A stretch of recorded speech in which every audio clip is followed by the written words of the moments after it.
April 2nd, 2018. It got down to 29 degrees last night. And I was worried about my little lettuces. But as you can see, they're all doing pretty good. They're nice and green. I always cut grass around my plants. It kind of helps keep the moisture in during the hot summer months. But look at that. They're pretty. Nothing happened to them. The frost didn't hurt them. Frost didn't hurt my strawberry plants. Get my body out of it. I got the sun behind me, so of course that doesn't help. Here's my radishes. They're doing pretty good too. You know, I only scattered some seeds through here. So here's the little packet. They're French breakfast radishes. We don't eat too many radishes, but I like them once in a while. Anyway, so they did pretty good too. So even though it got down to my nettles, this is my nettles. And I love the nettle plant. It's good for so many things.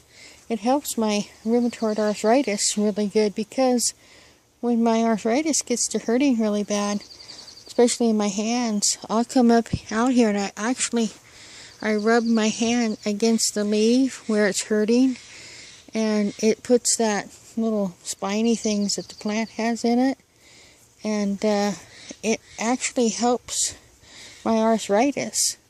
I don't know why. I'm not a medical person at all, but for me, I realize that it helps a lot. At this stage of the plant's life, it doesn't hurt to touch the leaves. There's no spinies on it right at this stage because they're new. You can take these leaves off here at this time and you can make nettle soup. But I also noticed that this is really the only time where you'll catch something eating the leaves of the nettles, because they're not as spiny, so things can crawl on them and it doesn't hurt them as bad. I guess that again is just theory, a thought, not a fact.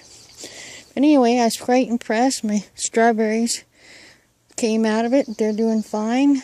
The lettuces, as you can see, are doing magnificent. So now the next thing to do is check on the peas. So let's go see what they did. I planted my onions in this area from this stick right here to where that screw is right there. And I was looking just to see if I had any little heads coming up, and I do. Like the can't even hold the stick this morning.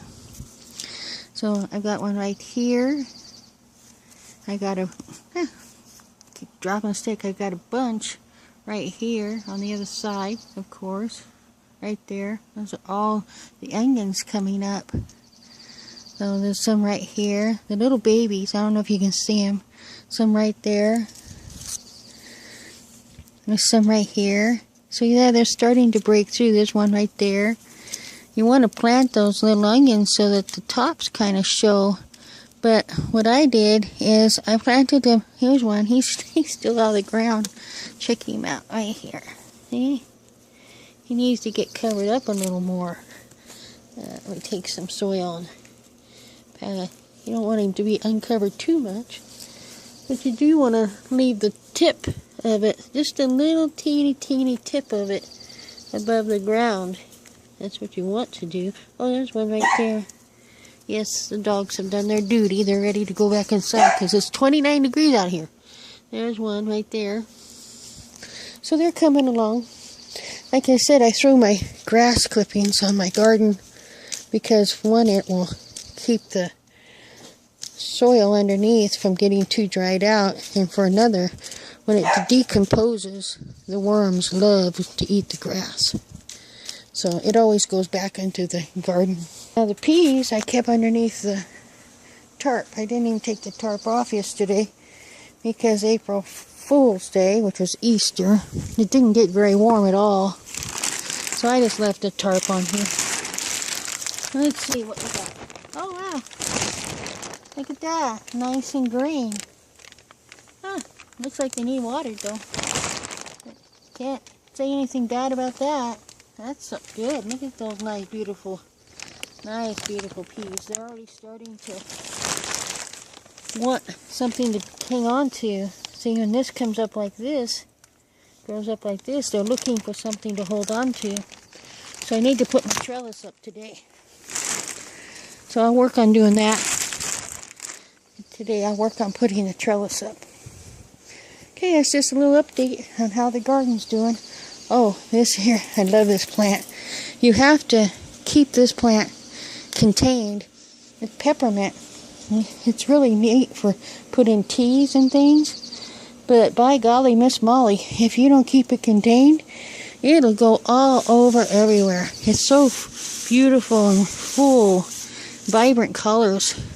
But like I said, if you let that just spread in your yard or your garden, it'll take it over completely. So that's why it has to be contained. It gets really tall too, and we trim it back 3 or 4 times a year and dehydrate the leaves, for teas and different things. Okay, that's the update.